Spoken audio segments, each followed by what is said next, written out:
Bonjour à tous, bienvenue dans les coulisses du loisir. Aujourd'hui, c'est la petite vidéo détente autour de la découverte d'une caravane.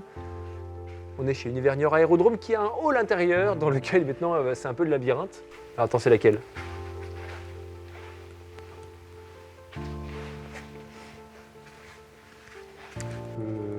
Ah, elle est là.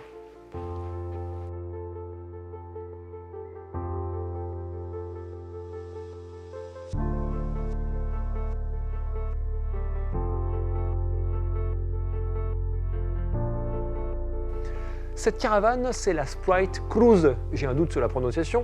Elle fait 6,36 m de long, 2,05 m de large et 2,58 m de haut. Exactement les dimensions d'un fourgon. Ah ouais? Ah merde. Voilà, là c'est mieux. 5,60 m de long, 7,31 m avec la flèche, 2,11 m de large et 2,61 m de haut.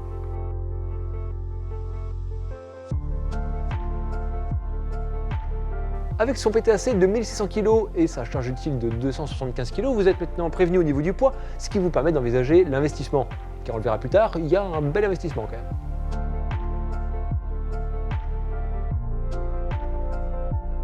Au niveau esthétique, elle est relativement sobre. La couleur est blanche, assez mastoc quand même.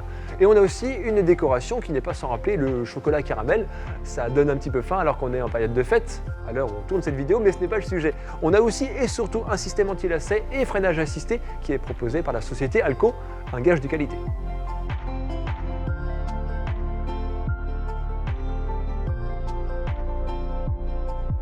Si vous voulez bien vous donner la peine,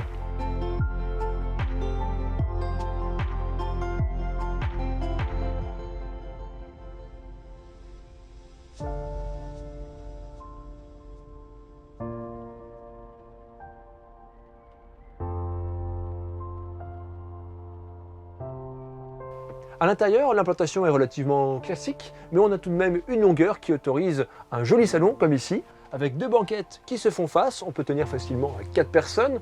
On a un petit meuble toujours agréable sur la partie avant, avec encore des tiroirs, je crois, oui, il y a deux tiroirs en tout cas, et une table centrale bien rectangulaire, qui est tout à fait mobile, hein. On peut même la mettre à l'extérieur si on a envie, et je crois qu'on peut aussi la replier pour la loger à l'arrière de la caravane, et ainsi dégager l'espace au salon et aménager le couchage supplémentaire.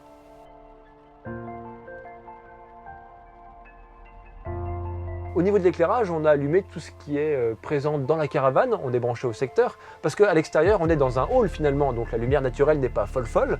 On a une fenêtre de ce côté ici, une autre en face, une ici, et encore une espèce de sky dome, on peut l'appeler comme ça, au-dessus de moi, qui va certainement apporter beaucoup de lumière en journée, et en plus un véritable lanterneau au plafond, donc je pense qu'on doit être pas trop mal.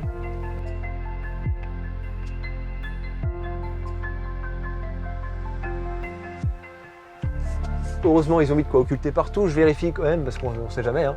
Moustiquaire, occultation, pareil là-haut, pareil, ouais, là aussi. Et ça, c'est en plastique et ça ne s'ouvre pas.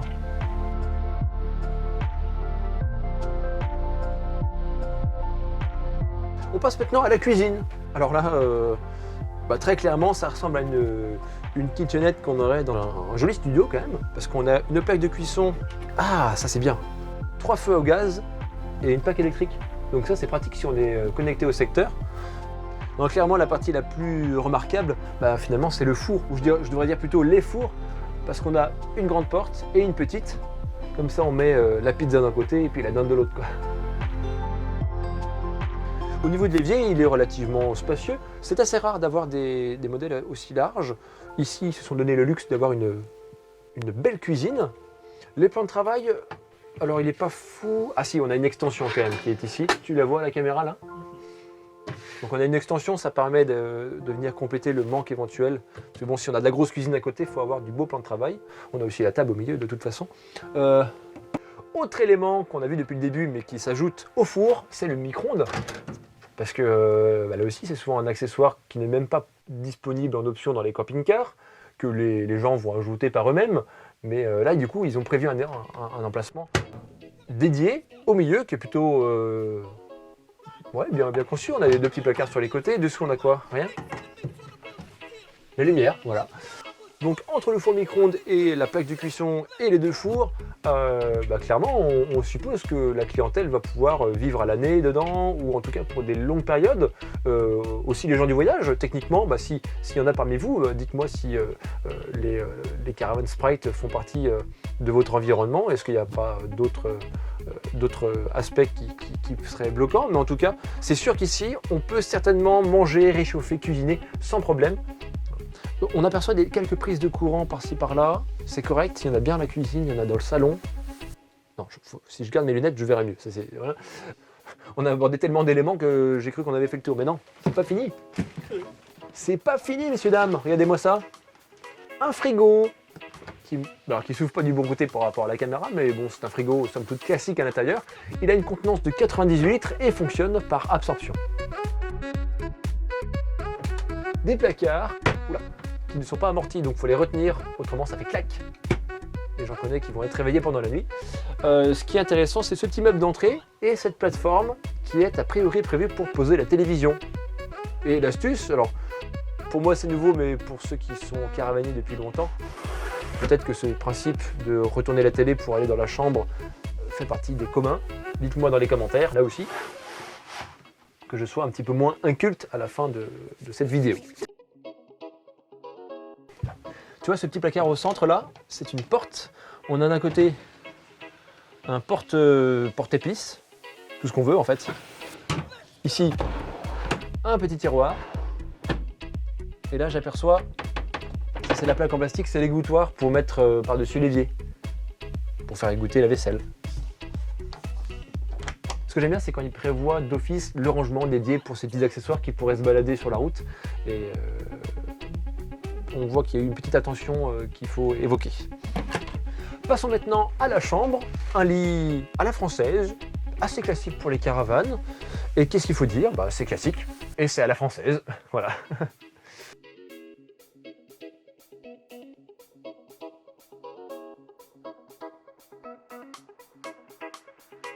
C'est sur tout le côté, on peut deviner des placards qui sont assez sobres, hein. C'est des grandes lames en bois. Alors je vais essayer de l'ouvrir.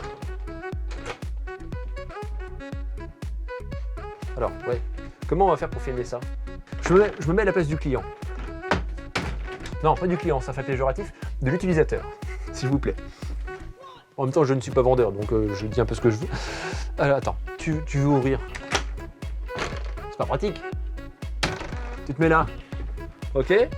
Tu te mets là, tu ouvres le deuxième. Donc là, tu es sûr qu'il n'y a pas un vêtement qui va pouvoir s'échapper, hein. T'es en face, quoi. Faut pas être trop gros, quand même. Alors, ma tête touche la tête de lit. Et mes pieds, et pareil, hein. 1m85, au-delà, ça commence à être un peu juste, hein. Ou alors les grands, ils se mettent comme ça, les pieds dans le vide, impeccable.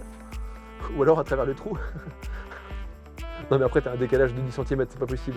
Mais ouais, non, pour la personne qui dort de ce côté-là, il faut pas être trop grand. Il faut, à mon avis, 1m85, c'est le grand max. On va lever le lit, s'il veut bien. Ouais. Ils auraient pu éventuellement mettre un petit éclairage automatique quand on ouvre le lit. Parce que là, c'est pas très lumineux. On a 40-50 cm de hauteur dans la soute. Il y a la structure du lit aussi qui va limiter un petit peu, qui va encombrer un peu l'espace. Qu'avons-nous ici? Un miroir. Pour voir à quel point mes lunettes ne sont pas encore... Ouais, je suis pas encore habitué à mes lunettes quand même, hein. Tiens, ça me vieillit en plus. Je suis sûr que vous croyez tous que j'ai 50 ans passés. Alors que non. On va maintenant passer dans la salle d'eau de cette caravane qui est jolie.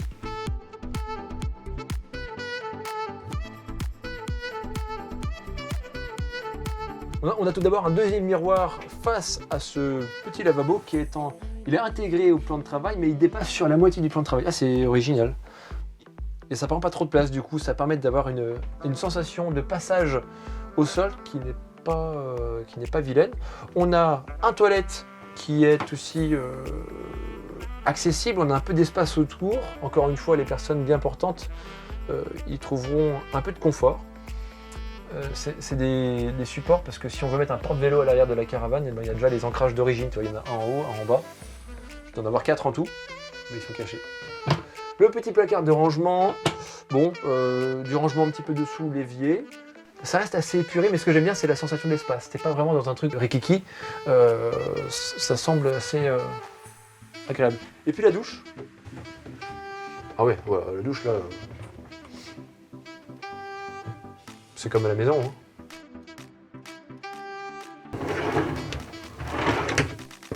Ça, c'est très quali. Ça donne envie de prendre une douche, tu vois. Alors peut-être pas maintenant parce qu'il n'y a pas de chauffage et il fait bien froid quand même dans les caravanes, mais...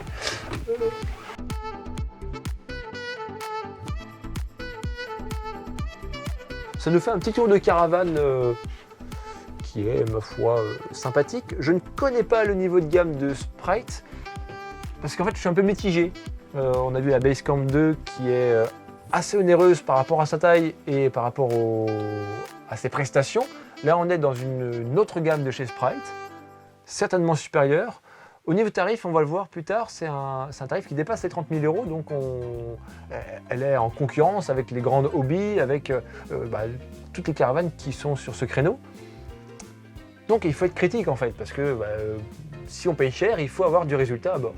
Et ça, c'est plus vous dans les commentaires qui pourrez juger un petit peu du rendu ou de votre expérience si vous avez eu l'occasion d'en acheter une ou alors d'en découvrir une de vos propres yeux. Tu ajoutes 15 degrés en température et puis on sera vraiment dans le confort. Là, le petit coussin d'angle, là on est pas mal, tu vois. Et face à la télé, finalement, tu as envie de te poser, de traîner l'après-midi à discuter avec la famille, les amis. Petit point technique. On a vu le chauffage, on a vu le frigo, le four à gaz, le micro-ondes, on a vu. On a une réserve de 38 litres de propre et 30 litres d'eau usée. C'est un bac à roulettes qui prend place je ne sais où. T'as vu un bac à roulettes, toi? Les eaux usées de la douche, là, elles vont où? Ou alors elles s'évacuent directement. On a une prise d'évacuation des eaux usées qui...